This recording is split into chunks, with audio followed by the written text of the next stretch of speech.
Hello, everyone. Welcome back. I hope your day is starting off just great.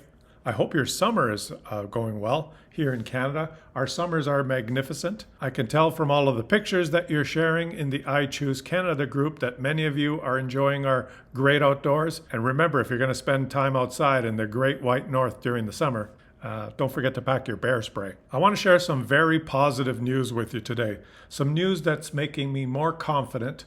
I used to say that I was cautiously optimistic about Canada's future, and now I'm a little bit of a notch above that. I'm more than cautiously optimistic. I'm almost optimistic.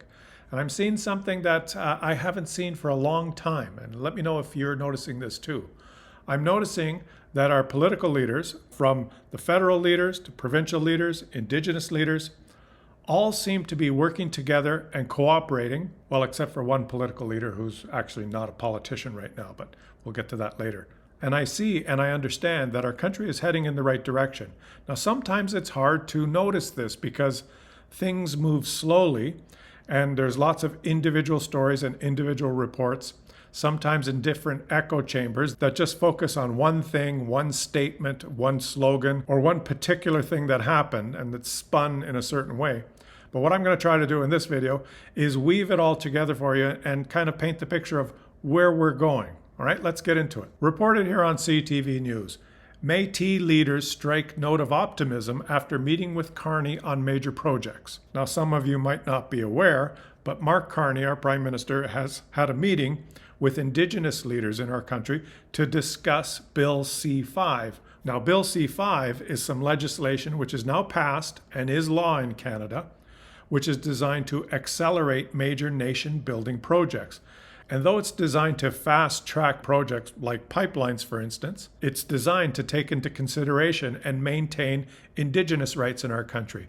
Now, some Indigenous leaders were worried about this bill, so our Prime Minister met with them. And Métis leaders left the meeting with Prime Minister Mark Carney on Thursday, saying they're confident they will be included in talks about major projects Ottawa hopes to use to bolster the economy. When things really matter, Métis governments come together and we get the work done, says Métis Nation of Ontario President Margaret Fro. Now, I won't go through the whole article here. It's very positive, but this is exactly what the federal government is supposed to do. Immediately after the election, when the House of Commons opened again, Mark Carney introduced this piece of legislation, C-5, which will fast-track projects, and they quickly had a vote in the House of Commons, and that legislation was passed. So the framework is in place now. Now Mark Carney is following up and doing what he's supposed to do as the federal leader, and that is this meeting that he's had with Indigenous leaders. He's also had meetings with the premiers and the business community to accelerate this. And in an article here on CBC in Huntsville, Ontario, recently, Ontario Premier Doug Ford, along with Alberta Premier Daniel Smith and Saskatchewan Premier Doug Moe, announced their own energy infrastructure initiative on Thursday. They issued a call for proposals to study how to best establish a new economic energy corridor in Canada. And Doug Ford said Canada can no longer rely on energy infrastructure that lies outside of our borders and can be shut down at a moment's notice by another country. He's referring to the United States. Ford, Smith, and Moe said Canada needs to replace Line 5 to refineries in Sarnia. It's time for us to build cross-Canada infrastructure within our borders so we can protect our energy security, find new markets for Canadian energy and resources, and create new jobs and opportunities for Canadian workers, Ford said. And Doug Ford was absolutely right about this. Let me quickly show you what the situation is. And I know this is a complicated map behind me here, but it's from the Canadian Oil and Natural Gas Producers website, and it shows all the major pipelines in North America. Now, the thing that makes Canada vulnerable to the United States is that the main population centers in Canada, in Ontario and Quebec here, are not connected to our own resource, oil and natural gas, that is produced in the West, except through pipelines that head down into the United States. All these pipelines that go south and southeast eventually cross the border into the United States, and then they work their way through infrastructure in the United States, and then head back up here into Canada through Sarnia. This gives the United States tremendous leverage over us should we decide to fight back in any significant way to their tariffs. If we choose to escalate the trade war, and some people have talked about why don't we just shut off the oil and gas that we send to the United States? Well, that's a double-edged sword, because if we stop oil and gas from going down these pipelines into the United States, about 4 million barrels a day of Canadian oil supplies the United States. If we stop those southern exports, it would really hit the Western energy provinces, would really hit their economy. But more importantly, the United States could retaliate. Hey, if you muck around with the exports of oil to us, we'll just shut off Ontario and Quebec. So this is not a game that you want to play. The more intelligent choice would be for Canada to connect our energy from the West and follow a path through Canada somewhere that ends up at our refineries in Ontario, and we can supply our own energy to Ontario and Quebec without having to rely on it going through the United States and back up. Potentially that line could be extended all the way to Tidewater on the East Coast, giving us access to markets across the Atlantic Ocean. But the thing that I find so refreshing about all this is that everyone seems to be doing their job and cooperating. As CTV News quotes Mark Carney in their article, Mark Carney says, "We have the opportunity to work together on transformative projects that can help change the economic trajectory of our country to the benefit of all." Carney said this to the Métis leaders, Ontario, Alberta, Saskatchewan, and Northwest Territory leaders that were gathered for this meeting. So we have the situation now where everyone's doing their job properly. The federal government has passed legislation quickly that will allow this to happen, the framework on how this will work. The Prime Minister is meeting with Indigenous leaders. He's meeting with the premiers. The premiers have gotten together themselves, and now they've issued a call for proposals from industries and business leaders, proposals on what should be built, what companies in Canada are ready to build these projects. They'll review these projects. They'll present these projects to the federal government that will put them on the fast track list that Bill C-5 allows, and we can get on with fast tracking some of these projects. So all the building blocks are in place, and it seems like everyone is working together. When is the last time that that's happened?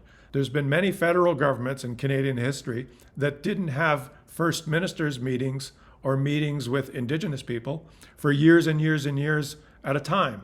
Now we've had a flurry of meetings, and it looks like they're all cooperating, rowing in the same direction, and working on getting things moving. And it's just so refreshing to see everyone cooperating and working together. Provincial leaders, federal leaders, Indigenous leaders. How can you not be optimistic with the potential going forward?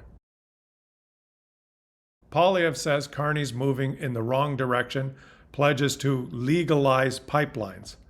Whatever that means. What a buffoon. As if to say that pipelines are not legal now. There's always some slogan or some misleading statement that just is designed to feed into that doom and gloom mentality that some of his followers have. Pipelines are not legal now, apparently, according to Pierre Poilievre, and his plan is to introduce a bill after he gets elected called the Canadian Sovereignty Act that would legalize pipelines. Not a single major pipeline or natural gas facility, a new one, has been identified for approval by the Carney government, and we're going in the exact wrong direction, Poilievre said in Calgary on Thursday.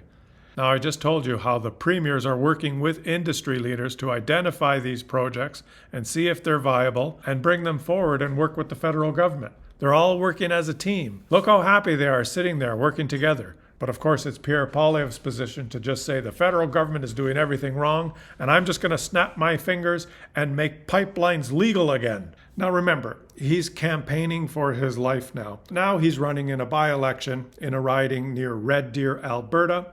So of course now Mr. Poilievre has decided that it would be a good political strategy to talk about he wants to introduce a new bill in the House of Commons called the Canadian Sovereignty Act. There's already been a bill introduced in the House of Commons, Bill C-5, introduced by Mark Carney. The Conservative Party voted unanimously in support of that bill, sans Pierre Poilievre because he doesn't have a seat. And now leaders from all stripes are working together to get projects going according to the rules that that bill sets out. And that bill is designed to fast-track these projects while maintaining the integrity and the rights of our First Nation. Now you have to understand that although this guy wants you to believe that he can just snap his fingers and make magically pipelines legal again, what he's actually talking about is ignoring Indigenous people and just ramming them through without consulting with them.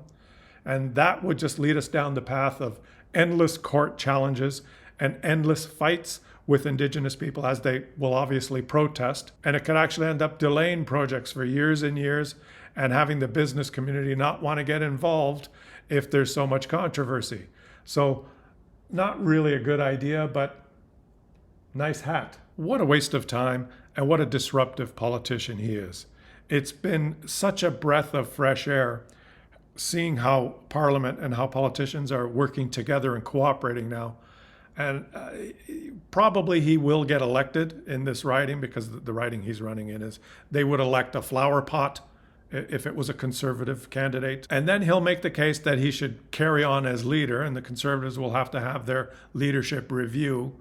And if he wins that, we're going to be back to the same old him disagreeing with everything and standing up every day in the House of Commons and just spewing this kind of nonsense and being the pain in the ass that just disagrees with everything. Now, I almost wish that Mark Carney had not called the by-election so quickly. He had the potential to just not call a by-election till the end of the year and keep this guy out of the House of Commons till potentially the spring of next year. But he chose to call a by-election as soon as possible and not play any games. And that's just the integrity that Mark Carney has. So aside from Mr. Doom and Gloom's comments, and remember, those comments are meaningless now. He's just campaigning, and this is how you campaign in a riding like that, like the riding that he's running in. So let's just put him aside. The actual work that's being done now and the cooperation I see, step by step, I think we're on the right path. And like I said, I'm a step above cautious optimism. Subscribe to the channel if you're enjoying the content. Feel proud to be a Canadian and enjoy the rest of your summer. If you want to support this channel on a monthly basis, monetarily, click the join button. And if you want to support the channel without any cost to yourself, the best thing you could do, just help the channel grow, is to share the video. Share it to some of your friends, and let's try and build this community as big as possible. Thanks for watching, everyone, and I will catch you on the next one.